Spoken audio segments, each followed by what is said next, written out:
BRS నుంచి చాలామందిని తీసుకొని ఎంపీ సీట్లు ఇస్తుంది కదా, అంటే కాంగ్రెస్ పార్టీలో సరైన లీడర్లు లేరనా? అని రేవంత్ రెడ్డి గారి ఉద్దేశం కావచ్చు. ఇప్పుడు అది వాళ్ళ పార్టీ కదా, మా పార్టీ కాదు కదా. మరి ఆయన అందరూ ఉద్దేశం ఏకీభవిస్తున్నారు ఆయన కదా. ఉద్దేశం కావచ్చు. ఈరోజు ఖమ్మం జిల్లాలో తీసుకో, ఖమ్మం జిల్లాల దాదాపు ఒక్క సీటు భద్రాచలం మిగిలిస్తే దాదాపు మొత్తం స్వీప్ చేశారు. ఉమ్, ఇక్కడ లోకల్ వాళ్ళు పెట్టుకోగలుగుతారు. మన ఆయన మాండవ వెంకటేశ్వర్ని తీసుకొస్తా అని, ఆ పక్కనకి వెళ్ళి ఇంకెవరినో తీసుకొస్తా అని, ఆ ఊరికి వెళ్ళి ఎవరినో తీసుకొస్తా అని ఎందుకన్నారు? ఇక్కడ లేరా ఇక నాయకత్వం? అంటే రేవంత్ రెడ్డి ఏమంటున్నంటే మాకు ఒక రేస్ టీం ఉంది, దాంతో మేము అంతా టీం అంతా జిల్లాలో కానీ క్యాండిడేట్ ఎలాంటి వాడు ఏందని సర్వే తీసుకొని మేము సీట్ ఇస్తున్నాం అంటుంది. సర్వే లేదు, బొంగు లేదు అక్కడ. అదేందా వీళ్ళు కలిసి కూర్చొని ఎవరి పేరు పడితే వాని పేరు, వాళ్ళకి ఎవరితో లావాదేవీలు ఉంటే వాళ్ళ పేర్లు సెట్ చేస్తారు. సునీల్ గారితో ఆయనతో చెప్పిస్తారు, ఆ పేర్లు వస్తాయి. కానీ ఎవడు డీసీపీ నాగరాజ్ టికెట్ ఇస్తాను గెలుస్తాను ఎవరు చెప్పి, కడియం కావ్య పేరు ఎవడు చెప్తాడా? ఏ సర్వే చెప్పింది ఆయనకు రేవంత్ రెడ్డికి? అది చెప్తున్నాడు కదా, హైకమాండ్ కానీ సర్వేస్ తెప్పించుకొని మేము సీట్స్ ఇస్తున్నాం అని సర్వేలేదు చెప్తుంది. ఏం లేదు. అది ఎంతవరకు నిజం? నేను వీళ్ళకి టికెట్లు ఇస్తే నేను సపోర్ట్ చేస్తాను, లేకుండా మీరు చూసుకో అని బెదిరించారు రకం. చంద్రబాబు నాయుడు బ్లాక్మెయిల్ చేసినవాడు. ఉమ్, అర్థమైందా? ఈ భారతదేశంలో మొదటి ప్రధానమంత్రి ఎవరంటే గ్రేట్గా చెప్తాం, the great legend Jawahar Lal Nehru. Um, మొదటి ముఖ్యమంత్రి ఆంధ్రప్రదేశ్కి ఎవరంటే టంగుటూరి ప్రకాశం పంతులు అని చెప్తాం. అదే. మన దృష్టం ఏంటంటే మొదటి ముఖ్యమంత్రి తెలంగాణకి ఎవరనంటే ఉమ్, పాస్పోర్ట్ బ్రోకరు. ఉమ్, రెండో ముఖ్యమంత్రి ఎవరంటే బ్లాక్మెయిలర్. ఉమ్, అర్థమైందా? కాబట్టి అసొంటి ముఖ్యమంత్రులు మనకు ఉన్నారు.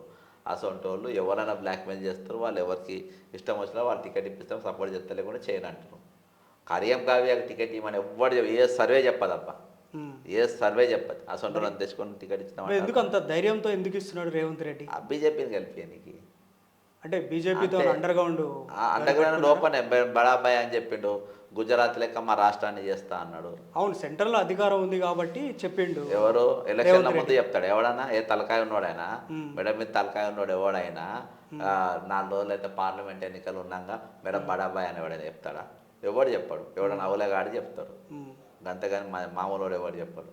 మీకు ఏదైనా జాతీయ పార్టీ కానీ మాజీ గవర్నమెంట్ బీఆర్ఎస్ పార్టీ నుంచి మీకు ఎవరైనా ఆహ్వానం పంపించారా? ఆహ్వానం ఎప్పుడు రెగ్యులర్గా వస్తూనే ఉన్నాయి.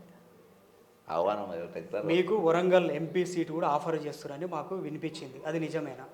నిజమే. జాతీయ పార్టీనా లేకపోతే ఇంత ముందు అధికారంలో ఉన్న పార్టీ? అధికారంలో ఉన్న పార్టీ. మీరు జాతీయ పార్టీ వాళ్ళు కూడా టచ్లో ఉన్నారు. జాతీయ పార్టీ వాళ్ళు కూడా టచ్లో ఉన్నారు.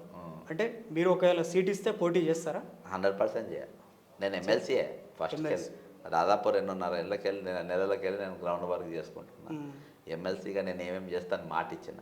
ఉమ్, దాదాపు ఇప్పుడు 12 జిల్లాలల్లా ప్రతి జిల్లాకు 48 ఆఫీసులు తిరిగిన, ఉమ్, 48 ఆఫీసులు తిరిగిన. ఉమ్, దాదాపు ఒక 70,000 మందిని ఈ రోజు వరకు ఓటర్లు నేను కలిసిన 1 to 1. ఈ 2.5 నెలలల్లా దాదాపు 3వ నెల కావస్తుంది. ఉమ్. కాబట్టి నేను వాళ్ళతో కంఫర్టబుల్గా ఉన్నా.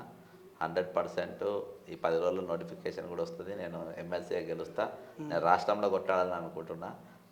నా ఇల్లు నేను చదువుకుంటా, కానీ ఎంపీ నాకెందుకు? నేను వేరే పార్టీకి పోను. వేరే పార్టీ పోయే ఆలోచన కూడా నాకు ఉండదు. లేదు లేదు. అయితే ఇంకోటి, లిక్కర్ స్కామ్ జరిగింది కదా, అసెంబ్లీ ఎన్నికల ముందు కవితని అరెస్ట్ చేయలేదు మన మాజీ ఎంపీ, మాజీ ముఖ్యమంత్రి గారి కుమార్తె. పార్లమెంట్ ఎన్నికల ముందు ఎందుకు అరెస్ట్ చేయాల్సి వచ్చింది? పొలిటికల్ మైలేజ్ కోసము. మేము ఇద్దరం ఒకటి కాదని చెప్పుకోనికి. ఈరోజు లిక్కర్ స్కాము పెద్ద స్కామే, ఉమ్, కానీ లిక్కర్ కంటే తల స్కాము తెలంగాణ అప్పులపాలు చేసిన స్కాము, కాళేశ్వరం స్కామ్, ఉమ్, మిషన్ భగీరథ స్కామ్, ధరణి స్కామ్. వీటిపైన కేంద్ర ప్రభుత్వం సిబిఐ ఈడీలు ఎందుకు పనిచేయాలి? ఉమ్, ఈరోజు అవి వాళ్ళకి ఎప్పుడు అవసరం ఉంటే అప్పుడు పనిచేస్తాయి. ఈరోజు బీజేపీ ఆఫీస్లో ఆ రెండు కూడా ఒక అనుబంధ సంఘాల లెక్క పనిచేస్తున్నాయి. బీజేవైఎం ఏవీపీలను అట్లా ఈ రెండు కూడా అట్లా అనుబంధంగా ఉన్నాయి ఈరోజు. ఇంకోటి, కవితని అరెస్ట్ చేయటం, కవిత కాదు మాకు ఇంపార్టెంట్, ఢిల్లీ ముఖ్యమంత్రి అరవింద్ కేజ్రీవాలే మాకు ఇంపార్టెంట్ అని చెప్పి బీజేపీ పార్టీ అరెస్ట్ చేసిందని తెలిసింది. దాని గురించి మీ వివరణ ఏంటి? వాళ్ళు ఏదేమున్నా కానీ కేజ్రీవాల్ని అరెస్ట్ చేసినాక భయంకరంగా నార్త్లో భయంకరంగా వచ్చింది. ఇప్పుడు నార్త్లో వ్యతిరేకత రావడానికి పెద్ద కారణం ఏంటంటే కేజ్రీవాల్ అరెస్ట్, అగర్వాల్ కమ్యూనిటీ. వాళ్ళు ఇదివరకు అసెంబ్లీ ఎన్నికలకు వచ్చేవరకు ఢిల్లీలో కేజ్రీవాల్కి వేసేది, ఎంపీలు వచ్చేవరకు బీజేపీకి వేసేది.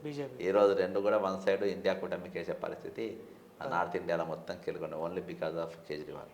ఇప్పుడు తెలంగాణలో పార్లమెంట్ ఎన్నికలు ఉన్నాయి, కాంగ్రెస్ ఎన్ని సీట్లు వస్తుంది అనుకుంటున్నారు? రేవంత్ రెడ్డి 14 సీట్లు వస్తున్నాయని అంటున్నారు. యాక్చువల్గా 14 సీట్లు గెలవాలి, ఉమ్. కానీ ఆయన బీజేపీని గెలిపించే పని మీద ఉన్నాయి కాబట్టి చాలా తగ్గుతాయని నేను అంటే హైకమాండ్ గుర్తించట్లేదా?